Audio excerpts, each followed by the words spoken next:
Amazon's New World enters the public eye today with a beta test showing off their new MMO about a month away from release. Will they be able to make waves in the MMO space? As promised, Ubisoft reveals XDefiant, a free-to-play 6v6 multiplayer shooter combining multiple Tom Clancy franchises under one roof. All this and more on the Daily Reset.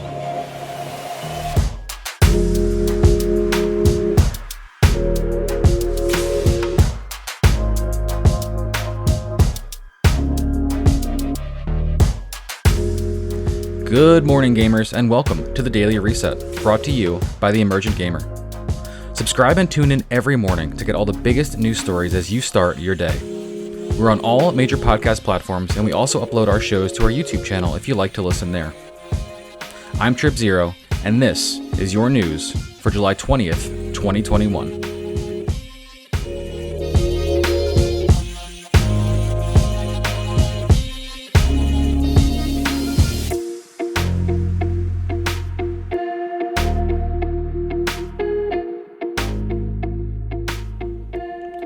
Amazon's entry into the MMO gaming scene, New World, begins its closed beta test today. Announced in 2016, the game has been through many developmental twists and turns, with slow content reveals and alpha tests over the years that have given us small glimpses into the experience. Players will explore an open-world island called Aeternum, located in the Atlantic Ocean in the 1600s, where many other generations of explorers have come in the past in search of some great and mystical power. New World looks to be a competent entry into the MMO genre with its own take on many of the tropes in open-world games. There will be 3 joinable player factions that will battle for territory in the world, and players can purchase and customize housing.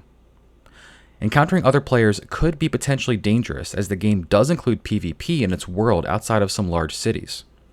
This can be opted out of when leaving these safe zones. As for combat, the game is leaning into a more action-based playstyle, meaning full character control of movesets instead of auto-attacking or selecting a skill on a hotbar like many other MMOs.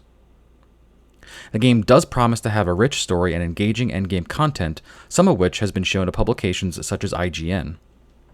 They describe an endgame dungeon called the Lazarus Instrumentality that requires 5 players and needs tight coordination to deal with the bosses and puzzles that were encountered. Some of the drama leading up to release is the fact that an alpha test build included some concerning microtransactions in the game's storefront. Common MMO mechanics like rested XP bonuses, where the time spent logged out of the game provides players with increased earnings when they play again, were for sale. So was fast travel. These are things that Amazon calls quality of life benefits and state that they are committed to not making the game pay to win. Creative director David Verfai addressed the concerns, saying, "We have definitely heard the feedback from players. Our focus is we do not want this to be a pay-to-win experience. The emphasis is on cosmetics. That's all we'll be doing at launch." He didn't explicitly say that things like rested XP bonuses would not be sold, but in highlighting what he meant by quality of life changes that could be purchasable, he used in-game storage space as an example. He again stated that anything purchasable that changes how the game is played would also be earned in-game. Beta access is gated behind either a pre-order for the game or by joining New World's testing program, where players will be invited to play the beta in waves during its runtime, which is today, July 20th, through August 2nd.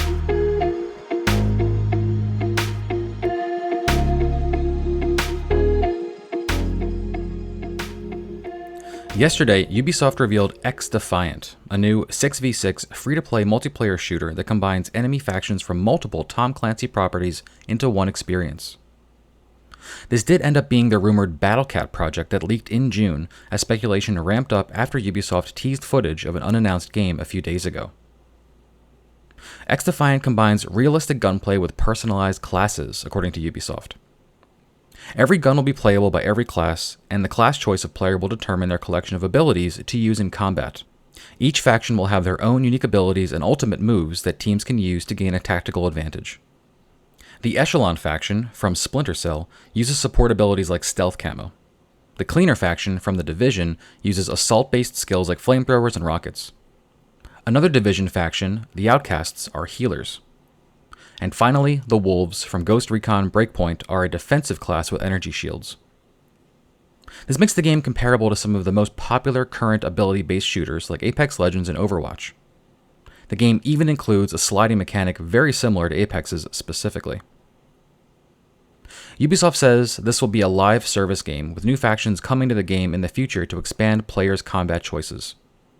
A PC-only test build of the game is going live on August 5th, and interested gamers can visit XDefiant's official website to learn more.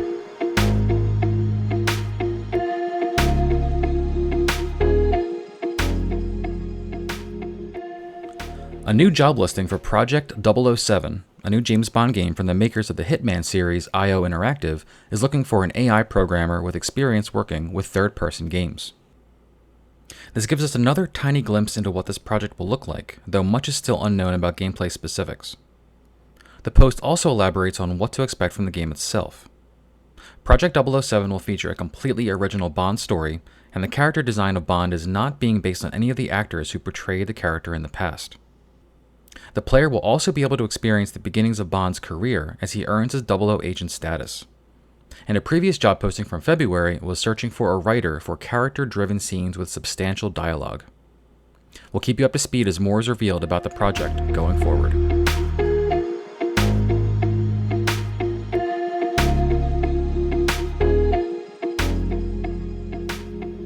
Nintendo announced early this morning that on January 18th, 2022, the Nintendo 3DS and Wii U digital stores will no longer accept direct funding methods to purchase new video games. This basically means the players will not be able to pay for a game using a credit or debit card on those consoles after that date. Since the Nintendo account is shared across devices, there would still be the ability to fund the player's account indirectly, such as by loading an amount using the Nintendo Switch and then visiting the digital stores on the older consoles, but this is yet another step Nintendo is taking to drop support for its older consoles to focus on the future with the Switch. PlayStation made a similar move when they shut down store access on their PSP in 2016, and then just recently this month shut down in-game storefronts inside of PSP games for additional content. As of now, there is still the option to purchase PSP games and add-ons using the PS Vita and PlayStation 3 digital stores.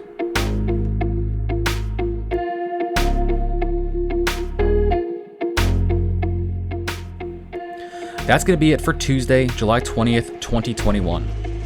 Subscribe on your favorite podcast service to get up to speed in the gaming world every morning with me, your host, TribZero. And be sure to find and listen to our main show, the Emergent Gamer podcast, live on twitch.tv/emergent_gamer on Wednesday nights, and then on podcast services the next day. Get the news with me and hear the in-depth discussion with the rest of us. I'll see you tomorrow.